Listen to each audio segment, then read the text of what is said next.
প্রায় ২ সপ্তাহের বেশি সময় ধরেই রাজধানী সহ দেশের বিভিন্ন স্থানে তীব্র গ্যাস সংকট চলছে। এতে সবচেয়ে বেশি ভোগান্তিতে পড়েছেন সিএনজি চালিত যানবাহনের চালক, শিল্প উদ্যোক্তা এবং সাধারণ মানুষ। গ্যাসের পর্যাপ্ত চাপ না থাকায় অনেক সিএনজি স্টেশন সাময়িকভাবে বন্ধ রয়েছে। এদিকে গ্যাস সংকটে টানা ৫ দিন ধরে বন্ধ আছে ফেনীর ২৫টি ফিলিং স্টেশন। জেলার প্রায় ৩২,০০০ আবাসিক গ্রাহক ও ৪৫০টির বেশি বাণিজ্যিক প্রতিষ্ঠানের বেশিরভাগ গ্যাস সংকটে রয়েছে। এতে সিএনজি চালকদের ঘন্টার পর ঘন্টা ফিলিং স্টেশনে অপেক্ষা করতে থাকায় ব্যাহত হচ্ছে যাত্রী পরিবহন। উৎপাদন বন্ধ আছে শিল্প কারখানায়। অন্যদিকে কক্সবাজারের মহেশখালীতে এক্সিলারেট এনার্জির বন্ধ টার্মিনাল অবশেষে আংশিক চালু হয়েছে। বুধবার রাতে টার্মিনাল থেকে জাতীয় গ্রিডে ২৫০ মিলিয়ন ঘনফুট এলএনজি সরবরাহ শুরু হয়েছে।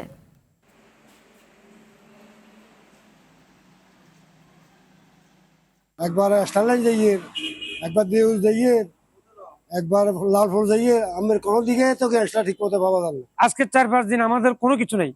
আমরা খাওয়া দাওয়া একবারে ফ্যামিলিগত ভাবে অনেক কষ্ট আছি। সারাদিন ছিল না, শনিবার সারাদিন ছিল না, রোববার সারাদিন ছিল না।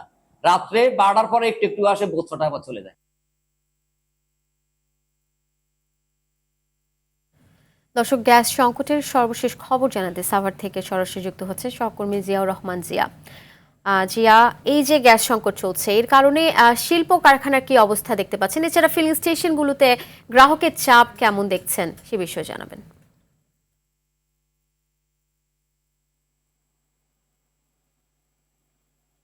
আফসানা, আমি এই মুহূর্তে আছি সাভারের থানা স্ট্যান্ড একটি সিএনজি স্টেশন পাম্পে, ফিলিং স্টেশন পাম্পে। আমরা যেটি দেখছি যে এখানে আমরা বিগত দিনগুলোতে যেটি দেখতাম যে গাড়ির যে ভিড় ছিল, বিশেষ করে প্রাইভেট কার এবং গ্যাস নিতে আসা যে গাড়ির যে ভিড় ছিল, সেটি কিন্তু আজকে চোখে পড়ছে না। আপনাকে যদি একটু পাম্পটি দেখাই, যে স্বাভাবিক যে যে দিনগুলোর চিত্র সেটি পাম্পটিতে বিরাজ করছে। এবং আমরা কথা বলেছি এখানকার প্রাইভেট কার চালক এবং বাস এবং অন্যান্য পরিবহন যেগুলো গ্যাস নিতে ফিলিং সিএনজি স্টেশন আসেন, তারা যেটি বলেছেন যে আজকের যে চিত্র, আজকে তারা স্বাভাবিক দিনের মতোই তারা স্টেশনে ফিলিং স্টেশন এবং তাদের প্রয়োজনীয় গ্যাস তারা নিতে পারছেন।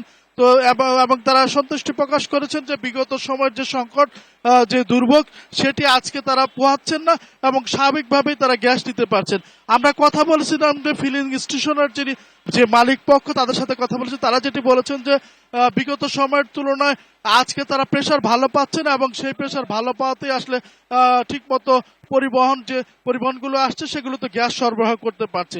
এছাড়া আমরা যদি বলি যে সাভারের বিভিন্ন বাসা বাড়ির চিত্র, আবার বাসা বাড়িগুলো তো আমরা যেটি খবর নিয়ে জেনেছি যে প্রায় মাসব্যাপী সে বাসা বাড়িগুলোতে গ্যাস না মিললেও আজকে সকাল থেকে তারা যেটি বলছেন যে তাদের যেখানে তাদের গ্যাসের চুলা জ্বলতোই না, আজকে তারা গ্যাস কিছুটা পাচ্ছেন এবং তাদের যে রান্না বান্নার কাজ তারা কিছু করতে পারছেন আর কি। হয়তো বা ধীরে ধীরে আরো চাপ বাড়লে বা গ্যাসের প্রেশারটা বাড়লে হয়তো বা তারা স্বাভাবিক গ্যাস পাবেন। তো আমরা এই ব্যাপারে কথা বলেছিলাম সাভার তিতাস গ্যাস কর্তৃপক্ষের সাথে। তারা যেটি বলেছে যে এলএনজি থেকে জাতীয় গ্রিডে গ্যাস সরবরাহের যে কাজটি, সেটি প্রাথমিকভাবে শুরু হয়েছে এবং সেই যে গ্যাসটি জাতীয় গ্রিডে দেওয়া সম্ভব হচ্ছে বলেই সাভার এবং আশেপাশের অঞ্চলগুলোতে সিএনজি স্টেশন এবং বাসাবাড়িতে গ্যাস বিগত সাময়িক সংকট কাটিয়ে এখন গ্যাস পাচ্ছে।